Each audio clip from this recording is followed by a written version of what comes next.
I've been expecting you. We're gonna do something bad today.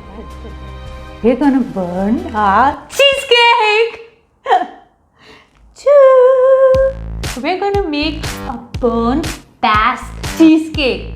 Oh, by the way, hi, hello, welcome to episode 4. Oh, that's it. 4 of Bewitched and Baked. This burnt Basque cheesecake is literally the alter ego of a regular cheesecake. It doesn't have a biscuit base. It doesn't even need a water bath to bake. Woo! Let's try that again. It doesn't have a biscuit base. It doesn't need a water bath to bake. Because that's a burnt Basque cheesecake. So then, let's get to it! Don Cordo, that line was for you. Line a tall 6-inch cake tin with 2 layers of crumpled baking paper, 2 inches taller than your tin. I have my ingredients all measured out. Now let's get down to the process of mixing. But I don't want to use any mixers because I want everybody at home to be able to do this with minimum equipment. So let's get our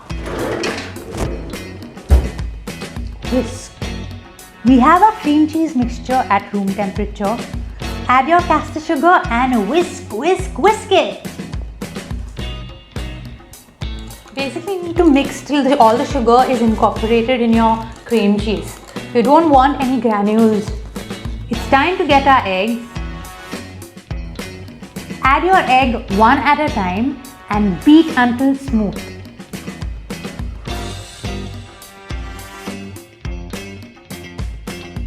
We've incorporated all our eggs. Let's keep this to the side.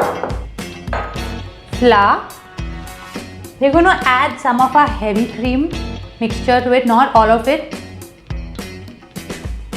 Just enough to incorporate the flour inside so that we don't get any lumps in our cheesecake. Add the rest of your cream and whisk till it's a smooth mixture. We're going to add this lump-free mixture and mix till it's incorporated. Add in your vanilla extract. Now pour your batter into your prepped cake tin. We get down to the process of baking our cheesecake. The beauty of this cheesecake is the burnt caramelized top. How do we achieve this? It's simple. We bake this at a really high temperature for a short period of time. No water bath fuss and the regular cheesecake stuff.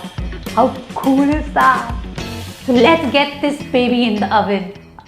You get your cheesecake out of the oven while it still has a wobble in the center. You don't want it to be cooked all the way through. Have a look at this. Woo! Wobble. I know it's really tempting to dig into this right away, but you have to wait for it to cool down completely. And it should take around 2 or 3 hours, but have patience. It's all worth it in the end.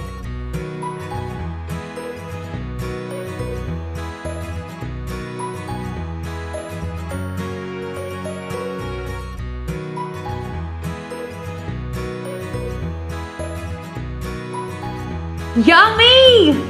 Now it's finally time to dig into this and see if it is worth that long wait. For those of you watching, I hope you do give this recipe a try because it's the easiest thing you'll ever make. And who doesn't want to burn their cheesecake, right? Do let us know how this turns out. We would love to hear and love to help you out. This is me, Stephanie, signing out and enjoying her cheesecake. So it tastes like a caramel custard cheesecake. It has like that burnt yumminess to it. You have to try this. Yum.